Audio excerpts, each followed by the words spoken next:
14 August আমার বড় মেয়ে সৈয়দা ফাহমিদা তাহসিন কেয়া বিজ্ঞানের স্কুল অ্যান্ড কলেজের সাবেক শিক্ষার্থী।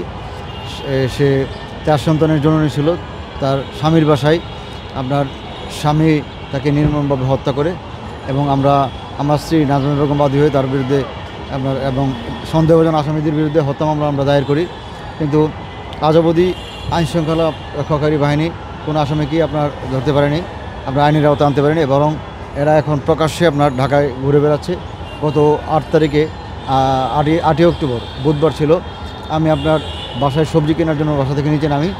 তো আমি সাবেক যে রমনা থানা ছিল, রমনা থানা জামে মসজিদের গেটের সামনে 2টা সবজি দোকান আছে, ওখানে গেছি সবজি কেনার জন্য।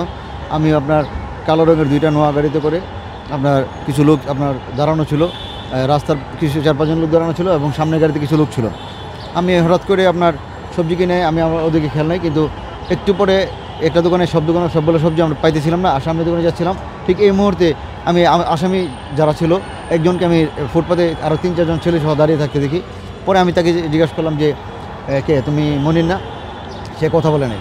তো ইতিমধ্যে 3-4 জন ছেলে পেছন থেকে আমাকে ঘিরে ধরছে। পরে সামনের গাড়ি থেকে আরও কিছু লোক নেমে আসছে। পরে কেউ আমার ভিডিও করলো, কেউ আবার আমাকে বললো যে না আপনি এখানে আসামিদেরকে আপনি কিছু বলতে পারবেন না। আমি বললাম যে এখানে হত্যা মামলার আসামি আমি বলতে পারবো না, মানে আমি আইনশৃঙ্খলা বাহিনীকে ফোন দিব। বলে যে এগুলো আমাদের পকেটে, এগুলো আইনশৃঙ্খলা বাহিনী ফোন দিয়ে লাভ হবে না। তারপরে আমাকে বলছে যে এখান থেকে এখনই চলে যায়, নাহলে তোর মেয়ের যে অবস্থা ছিল তোর সে একই অবস্থা হবে। আমার স্ত্রী সন্তান এদেরকে প্রাণনাশের হুমকি দিচ্ছে এবং আমার নাতনি যেহেতু বিএনএসে পড়ে এবং তার সন্তানটা ছোটো, হয়তোবা ওই দিন খুঁজে আসছিল যে আমার নাতিনাতদেরকে অপহরণ করবে এবং এরা এক পর্যায়ে আমার বাসার দিকে যাওয়ার জন্য উদ্যত হয়েছে।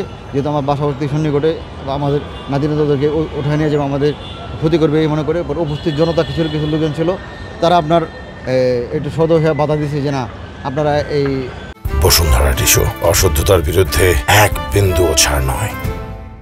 একজন হত্যা, এরা এমনি শোকাগ্রস্ত, তার মেয়ে আপনি আবার এগুলো কী করছেন আপনারা? তারপরে এরা এক পর্যায়ে লোকজনের বাধার মুখে এরা এক পর্যায়ে চলে গেছে গাড়িতে করে।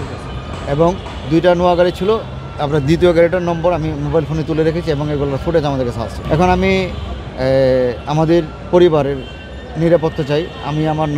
আমি আমার স্ত্রী সন্তান আমাদের পরিবারের লোকজনের নিরাপত্তা চাই এবং আমার যে নাতিনাতন আমাদের হেফাজতে আছে, এদেরকে যে কোনো মুহূর্তে এরা অপহরণ করতে পারে, এদেরকে যে কোনো মুহূর্তে অপহরণ করে গুম করতে পারে।